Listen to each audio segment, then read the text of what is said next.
Penguin Random House Audio presents Bound Feet and Western Dress, a Memoir by Pang-Mei Natasha Chang. Read for you by Nancy Wu. For my parents, and of course, Yu-i.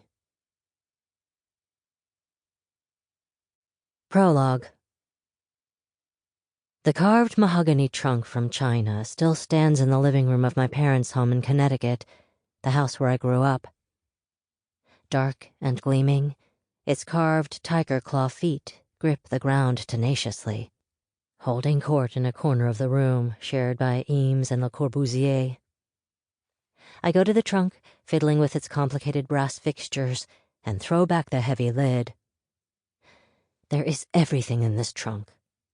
The secrets of China, the smell of camphor and clothing, dresses of another time and place.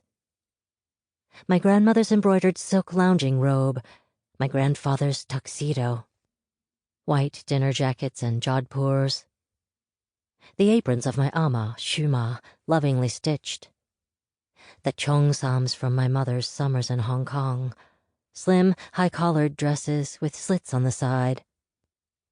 Riffling through the clothes, I know them all.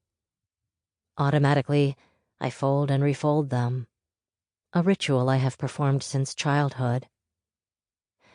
It was my father who taught me how to fold a cheongsam, respecting the collar, the most important part of the garment.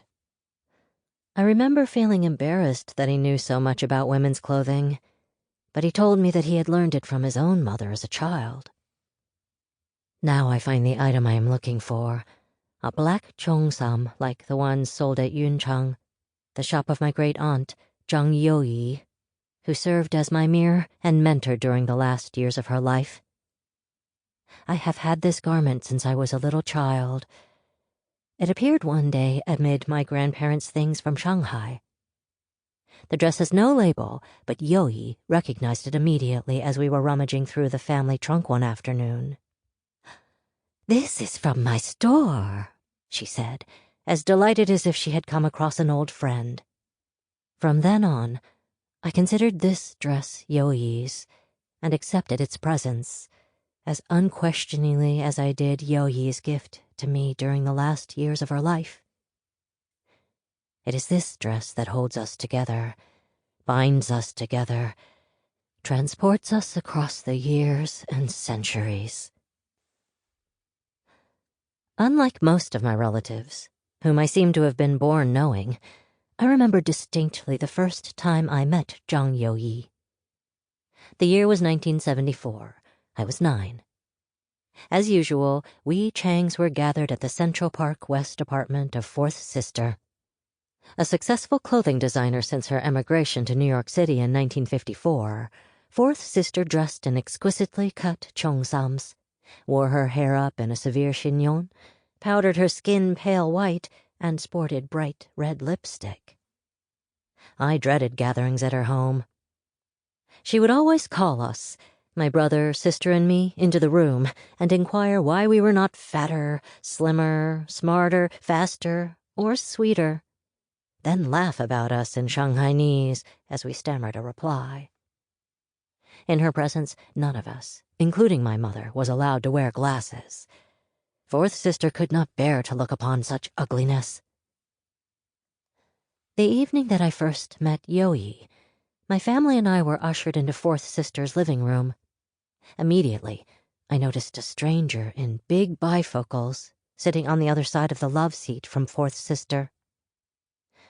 Elegant but unassuming, she seemed a complete contrast to glamorous Fourth Sister. I marveled that this stranger had been allowed to keep her glasses on. My father announced to us children, "This is your great auntie, second sister, who has just arrived from Hong Kong." I approached Yu-i shyly, shaking her hand solemnly. I looked past the bifocals into her eyes. There was a flicker of recognition in them, as if she registered me from a place far away. I remembered feeling immediately that I could trust this woman. She lived in an apartment on Manhattan's Upper East Side, having moved from Hong Kong only after the death of her second husband. The family referred to her as Ching Bobo, a nickname meaning dearest uncle, apparently because of a family joke that she was part man. I looked at her short hair and dark pantsuit and liked what I saw. I hated dresses and had always been called a tomboy. Though my parents never spoke of it, I had heard vague rumors from my cousins and aunts that she had been divorced. They spoke about her divorce in a way that implied scandal, sorrow. I looked into her face for signs of either, and saw only calm and intelligence. But that first night I did not utter more than a few words to her, and although I saw her regularly at subsequent family gatherings, it was only about 5 years later that I began to speak with her. One summer, either 1979 or 1980, my father called Yu-i and invited her to visit us for several days in Connecticut. Apparently, he and Yu-i had discussed the possibility of such an outing at one of the previous family gatherings. Born in 1940, my father had known Yu-i during his childhood. He and his family had lived around the corner from her in Shanghai.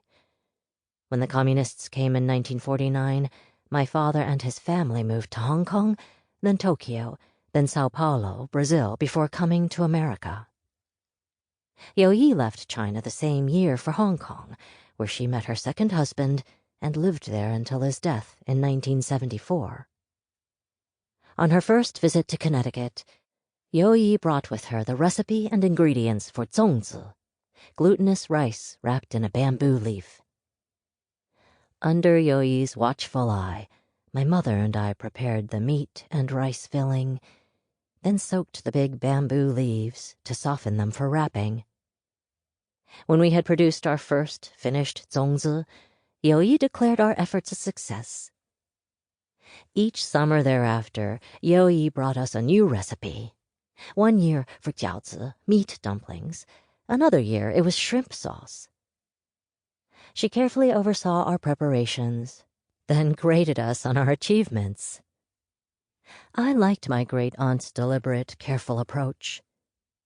As we cooked, she talked to me, half in English, half in Chinese, about the differences between China and America and the old days versus today. I had grown up speaking English at home, but began to study Chinese in high school.